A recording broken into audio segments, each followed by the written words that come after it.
presidente, gracias por estar un día más ahí al otro lado de la pantalla y gracias por dejarnos entrar en sus casas, en las casas de las 8 islas, o sea, en toda Canarias. Esta es la única televisión privada, o sea, no con dinero público, privada, de Canarias, y que nos dejen entrar en sus casas todos los días es de agradecer.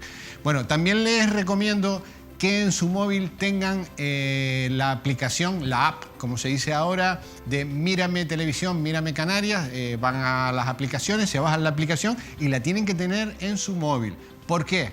Porque yo, pinchando en esa aplicación, tengo todos los vídeos, los programas, la programación, las noticias, información, o sea, es un periódico televisivo y pueden ver este programa después cuando quieran y donde quieran, en el móvil, en la tablet o en el ordenador. O sea, que disfruten también de la televisión a la carta, porque si en algún momento no pueden estar en riguroso directo, pues lo pueden hacer a la carta. Bueno, hoy tengo el placer de tener a un gran personaje, a un gran político, a un gran amigo también, eso también hay que decirlo así, que ha sido de todo. Ha sido presidente del Cabildo de Tenerife, alcalde de La Laguna, senador, diputado, pero unas cuantas veces, y bueno, y le tocó también una parte muy dura que fue ser delegado del gobierno en uno de los momentos más críticos de la migración en Canarias. Actualmente es el director general de la Casa de África. Don José Segura Clavel, gracias por estar aquí. Me ha costado traerlo porque usted no quería venir. Hombre, vamos a ver. Yo pertenezco, ya soy un señor de 76 años. Pero si está como una puncha. Yo digo siempre mi edad porque me siento orgullosísimo por la suerte que he tenido de haber llegado a esta edad, ¿no? Y desde luego, y a ver si tengo la suerte me sigue acompañando, ¿no? Y pertenezco a la generación de aquellos chicos y chicas jóvenes de finales de los años 60 del pasado siglo y comienzo de los 70, donde estábamos convencidos que había que compatibilizar el ejercicio de la actividad profesional que adoptásemos con un compromiso para, como se dice hoy en día, arrimar el hombro y hacer que nuestro país avanzase, se modernizara, se incorporase a las instituciones europeas, fuese un país del que nos sintiésemos orgullosos, un país en el que reinase el respeto al ser humano, en fin, a las directrices marcadas por las organizaciones internacionales. ¿Por qué no quería venir a este programa? Pues porque yo creo que ya mi papel, digamos, político, yo no estoy metido en los entresijos de la política. Llevo 50 años militando en el Partido Socialista. Me siento muy orgulloso de mi militancia, que continuará mientras yo pueda, física e intelectualmente. Pero los alcaldes, los presidentes de cabildos insulares, los miembros del gobierno de Canarias, que son los que gestionan el bien público diario, son los que yo creo que tienen que estar en esa primera línea. Me has invitado y aquí me tienes encantado y vendré en aquellas ocasiones, de luego que me inviten. Pero, don José, usted es el director general de Casa de África. Bien. Es una institución importantísima en este país. Bien. Casa África, desde luego, tenemos que tener muy presente que es un instrumento muy importante de la diplomacia pública española. Es un consorcio integrado por el Gobierno de España a través del Ministerio de Asuntos Exteriores, el Gobierno de la Comunidad Autónoma de Canarias y el Ayuntamiento de la ciudad de Las Palmas de Gran Canaria. ¿Por qué? Pues porque radica en la ciudad de Las Palmas de Gran Canaria. Hubo una época cuando se puso en marcha se puso en marcha en el año 2007, pero con anterioridad se estuvo dudando si ubicarlo en Madrid o en otro lugar. Algunos dimos una importante batalla con el ministro Moratinos y con el presidente del gobierno, Rodríguez Zapatero, y desde luego pues tenemos la satisfacción de decir que está en Canarias, que es el lugar más idóneo. ¿Por qué? Pues porque el archipiélago canario es un archipiélago perteneciente a la plataforma continental africana del Sahara. El archipiélago canario es un archipiélago que está en pleno Atlántico y la distancia al punto continental más próximo es de unos 100 kilómetros, mientras que la distancia, desde luego, a Madrid son 1.800 o 2.000 kilómetros. Y es más razonable que se ubique aquí a que se ubique en Madrid, ¿no? Y juega un papel importante, un papel de conexión con los diplomáticos, los embajadores españoles en los distintos países, con los embajadores de los distintos países africanos acreditados en Madrid. Hay un intercambio de actuaciones comerciales entre empresas españolas y sobre todo Canarias con determinados países del continente africano. Hay intercambio cultural, hay intercambio social, o sea, lo que constituye lo que se llama la diplomacia pública. Y para mí lo importante es que estoy rotundamente convencido de que el futuro de Canarias depende fundamentalmente de las relaciones con los países africanos más próximos. ¿Por qué? Es un hecho obvio. Ahí tenemos lo que tenemos en el fenómeno migratorio. Ahora vamos a hablar de eso. Hoy nos traen aquí dos libros. Inmigración irregular por vía marítima a Canarias, del libro de don José Segura, porque vamos a hablar de migración. Y este último, todavía no se ha presentado, o sea que es exclusiva aquí en Mírame Televisión, se va a presentar próximamente, pero lo estamos presentando televisivamente, que es Tiempo de África, libro que aún no se ha presentado, de don José Segura Clavel.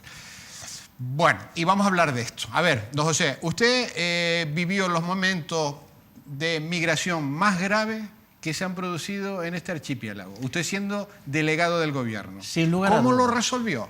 Bueno, vamos a ver. Primero, el delegado del gobierno es un cargo público que no tiene una capacidad per se para resolver un fenómeno humanitario de esta dimensión. Aquella etapa es distinta de la actual, que lo podemos analizar. En aquella etapa, desde el 2004 al 2008, si bien es cierto que en los años precedentes, 2000, 2001, 2002, 2003, llegaron pequeñas embarcaciones con 8, 10, 12 personas, fundamentalmente a las islas de Lanzarote y Fuerteventura, o mejor dicho, fundamentalmente a Fuerteventura. Y hay que reconocer que en aquella época los que vivimos en islas occidentales, yo toda mi vida ha transcurrido en Tenerife, quizás pecábamos un poco de egoísmo y considerábamos que aquel era un problema humanitario de las islas orientales, Lanzarote, Fuerteventura y Gran Canaria, que son las que físicamente están más próximas al litoral continental africano. Pero se fueron desencadenando acontecimientos y yo recuerdo la primera vez que di una rueda de prensa de la delegación del gobierno en Santa Cruz de Tenerife, cuando empecé a hablar de cayucos. A mí yo empecé a recibir llamadas telefónicas, algunos desde la península, cargos públicos, me decían, pero Pepe, ¿qué declaraciones más extrañas haces? ¿Cayuco? ¿Qué eso qué es? Y tal. Digo, no te preocupes, ya te irás enterando qué es un cayuco.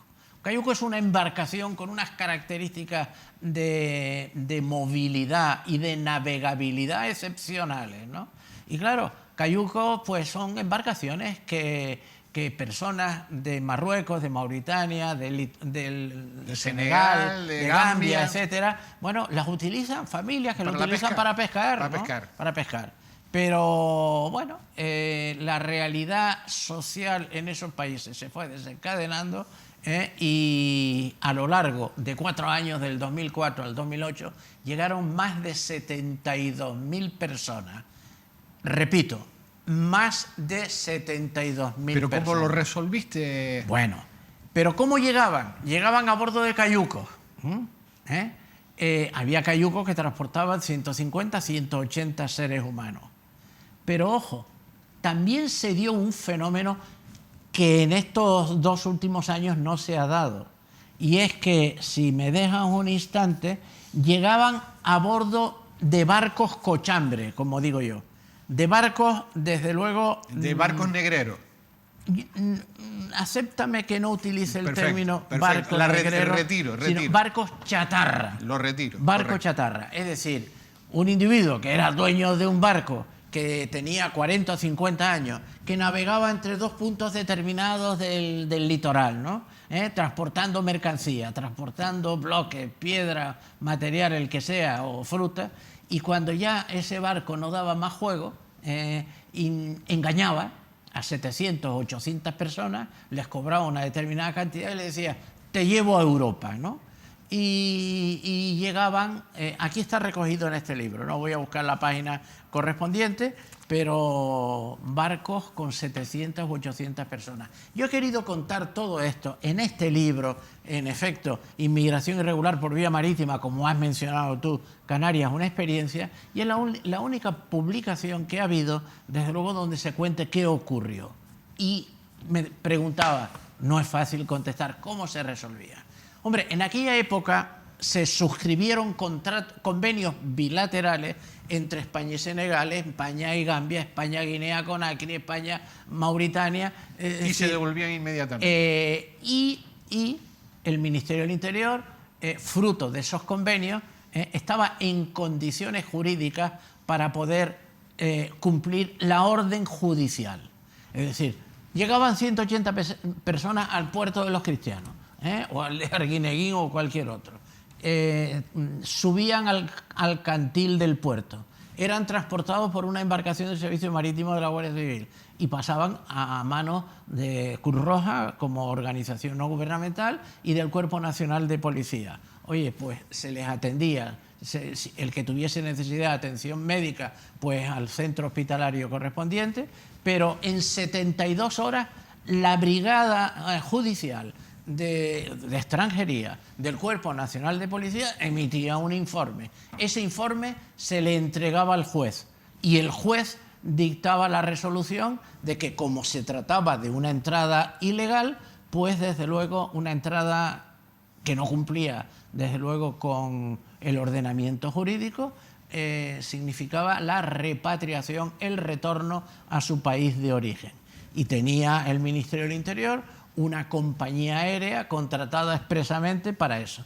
De tal manera que cuántas noches desde el aeropuerto de Gando o del de Reina Sofía o del de Fuerteventura o el de Lanzarote salía un avión con personas que, siguiendo mandato judicial, desde luego se repatriaban. ¿Por qué no se hace ahora? Bueno, pero en aquel momento no existía el COVID. Perfecto.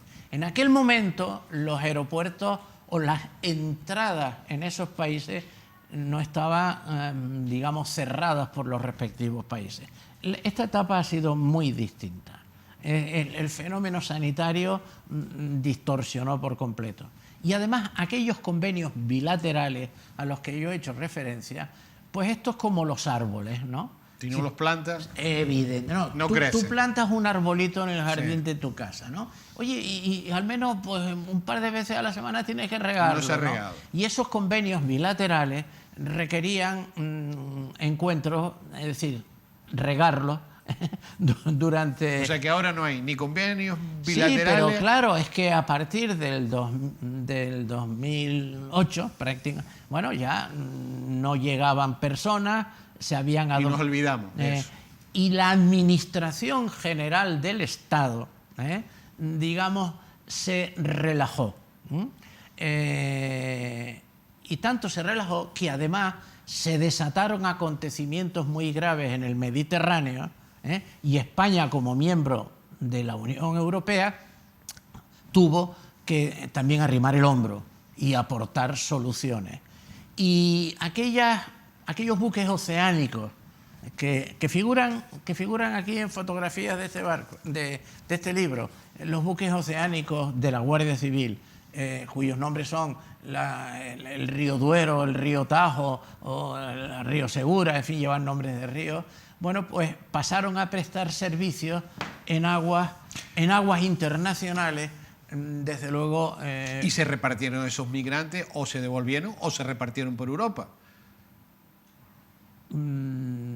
Estamos hablando de aquella época. De aquella época. Naturalmente. Pero es que ahora Naturalmente. hay COVID, no hay convenios bilaterales, están en Canarias, Europa no quiere saber nada y España no quiere saber nada y están prisioneros en este archipiélago. Evidente. Lo que estás describiendo es la realidad. Yo comprenderán que no manejo los datos, la información suficiente.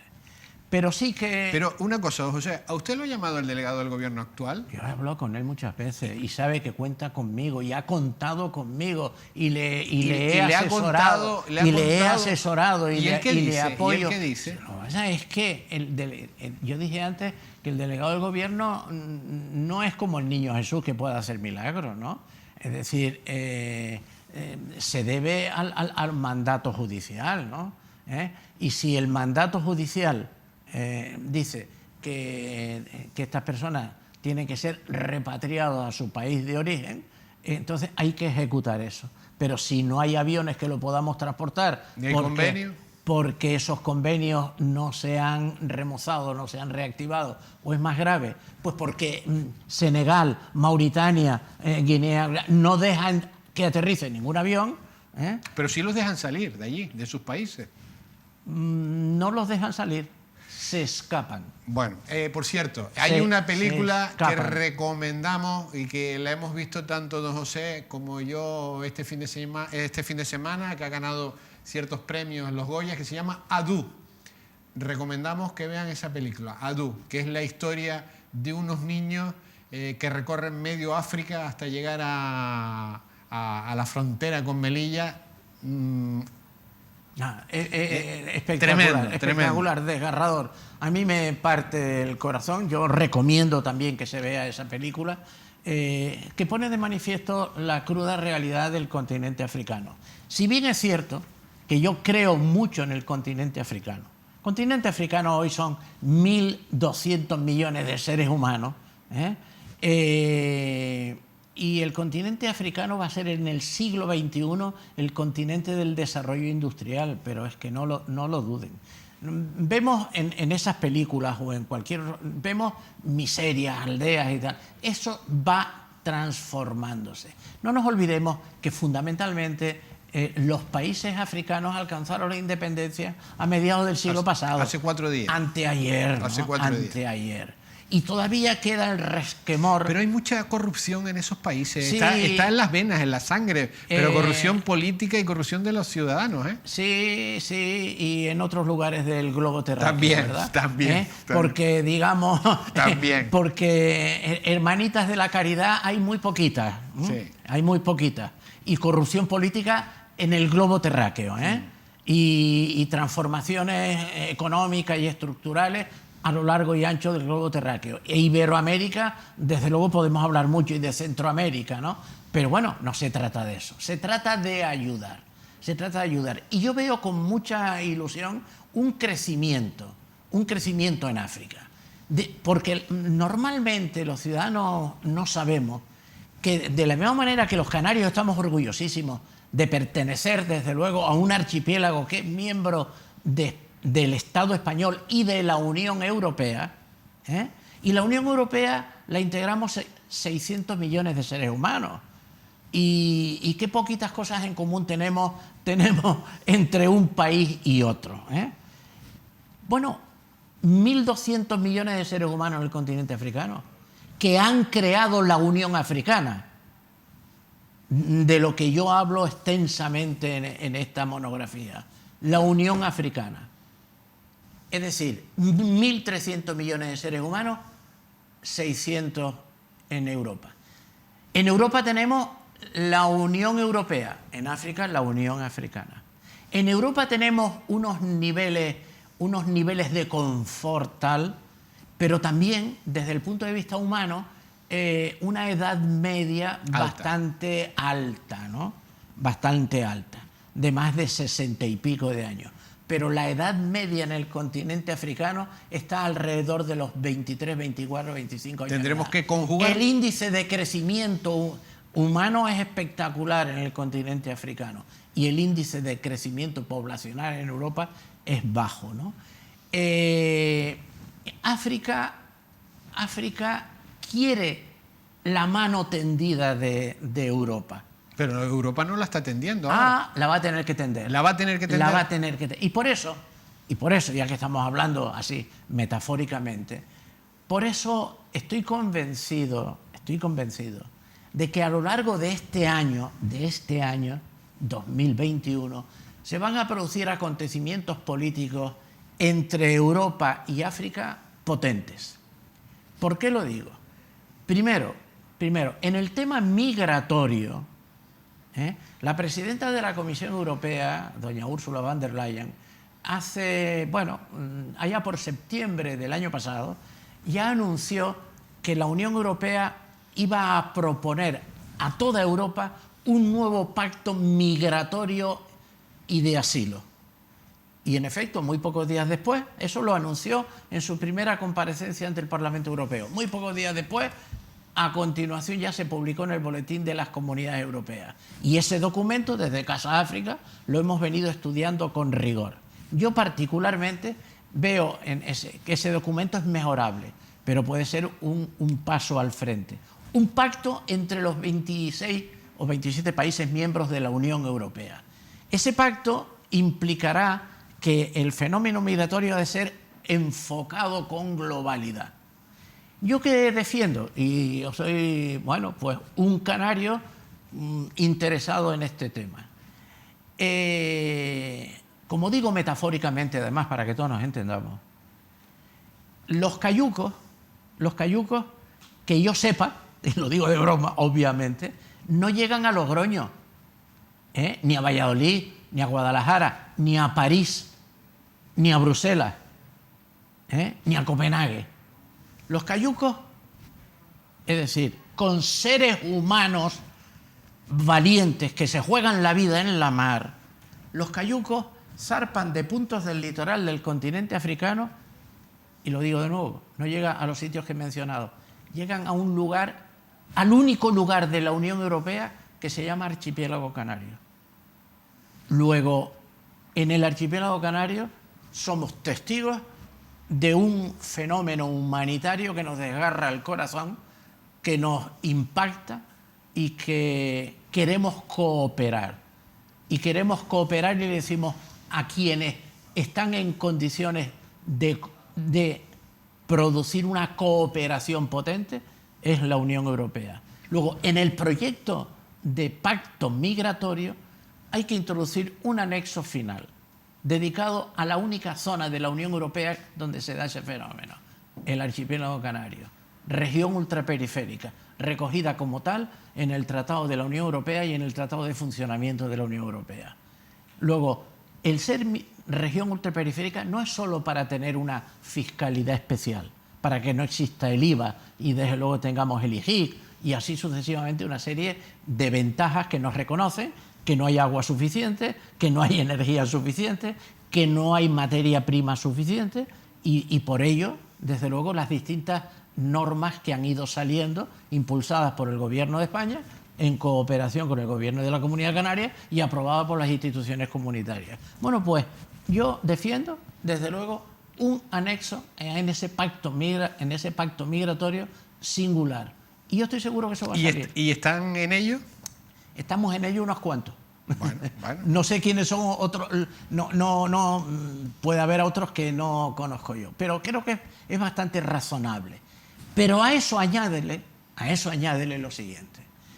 La Unión Europea, antes de finalizar el año, va a comenzar una negociación bilateral potente con la Unión Africana. Potente en todos los órdenes. Donde el tema migratorio va a ser una de las piezas clave. Pero otra pieza clave es que, para que veas que la Unión Africana no está de brazos cruzados, hace unos días celebramos en Casa África una webinar explicando, desde luego, lo que se ha puesto en marcha desde el mes de enero de este año, o sea, hace 2 meses, que es lo que hizo ya Europa en su momento, lo que hizo la desaparición de un sistema aduanero comercial, con lo cual se aumentan las posibilidades de traslado de mercancías dentro de todo el continente europeo, sin las dificultades del paso de un país a otro. Esto hay que explicarlo con detenimiento en otro foro y en otro momento. Pero lo que quiero poner de manifiesto que el continente africano no es un continente parado, ¿no? Es un continente que avanza. Cada país tiene sus dificultades. Y hay algo que a Canarias le tiene que importar muchísimo. Y puede sonar mal, pero verdad que ninguna zona del globo terráqueo está exenta, desde luego, del riesgo que puede suponer un atentado yihadista. Y el Estado español está analizando con rigor, a través de sus distintas instituciones, y Casa África es un foro al respecto. Y aquí lo explico en otro de los capítulos de esta nueva monografía que acabo de publicar, que he titulado Tiempo de África y al que nos hemos referido en esta conversación. Y es que la franja del Sahel, porque claro, África es un continente sometido a muchos bandazos. Uno de ellos es el cambio climático. El cambio climático afecta al mundo entero. La emisión de gases de efecto invernadero a la atmósfera, desde luego, no le es casi imputable a los 1.200 millones de seres humanos africanos, pero sí a los 600 millones europeos, que hemos consumido carbón, que hemos consumido fuel oil, y venga a lanzar gases de efecto invernadero a la atmósfera, que la primera advertencia, desde luego, se hizo a comienzos del siglo XX, cuando Arrhenius, Svante Arrhenius, recibe el premio Nobel. Es que esto conviene decirlo, recibe el premio Nobel y en el discurso de aceptación del premio Nobel dice: oiga, Europa, ojo, que si seguimos mandando desde luego gases de efecto invernadero a la atmósfera, y habida cuenta que cada molécula de CO2 vive más de un siglo, y eso va a producir transformaciones en todo el globo terráqueo. A África, desde luego, no se le puede imputar que responsabilidades en el cambio climático, pero sin embargo sí que es el que más lo sufre, Luego a África hay que ayudarle. Avanza el proceso de desertización, avanza en consecuencia, vinculado a la desertización, la pérdida de agua en determinadas zonas. Hay que ayudarle para la obtención de líquido, de agua, para la producción de energía. Hay que ayudar al continente africano, a muchas zonas, pues precisamente a combatir las hambrunas, porque sin agua no se cultiva, sin cultivos no hay ganadería, sin ganadería tampoco, desde luego, hay supervivencia alimentaria. Entonces se nos acaba el tiempo. Porque usted quiere. No, yo tengo pero ¿verdad? A un realizador que me marca los tiempos. No, muy bien, lo digo de broma porque usted quiere. Como esto, mira, es un mundo, ¿verdad? Es un mundo. Y yo intento explicar todo este mundo en este libro, que era el motivo de la entrevista, ¿no? Tiempos de África. Y esta portada es una foto que hice yo, yendo desde San Luis, en Senegal, hasta el aeropuerto de Dakar, ¿no? Y se trata de productos artesanales elaborados con ramas secas y tratadas de distintas procedencias, distintos árboles, y bueno, y es una fotografía espectacular. Pero, por terminar, a Canarias se le abren unos horizontes espectaculares de colaboración, de participación, y no ha de ser solo el decir impedirles la salida. Yo soy un rotundo partidario de impedirles la salida, para que no se jueguen la vida en la mar, pero también un rotundo partidario de facilitarles el desarrollo económico, el desarrollo social. Y para ello el continente europeo es consciente de eso. Y por eso el propio presidente del gobierno español, Pedro Sánchez, el próximo día 29, desde Moncloa, va a presentar el plan estratégico ante África del Estado español. en el que Casa África ha jugado un papel elaborador importante de iniciativas. El día 29 a las 12 de la mañana en Madrid, pero bueno, las 11 horas Canarias. Don José Segura, es usted un libro abierto. Pero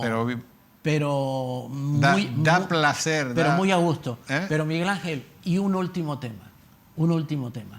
Yo, si tú me invitas dentro de un año a un programa equivalente, espero estar en condiciones de presentarte el libro en el que estoy trabajando.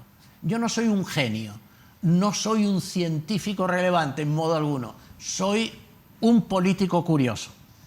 Y el libro versará alrededor de lo siguiente: ¿qué puede hacer Europa para ayudar a mitigar los efectos nocivos del cambio climático en el continente africano? Don José Segura, un placer. Dentro de un año, ¿eh? No, pero antes nos veremos. Bueno, es un placer hablar con el maestro, con don José Segura Clavel. Bueno, gracias.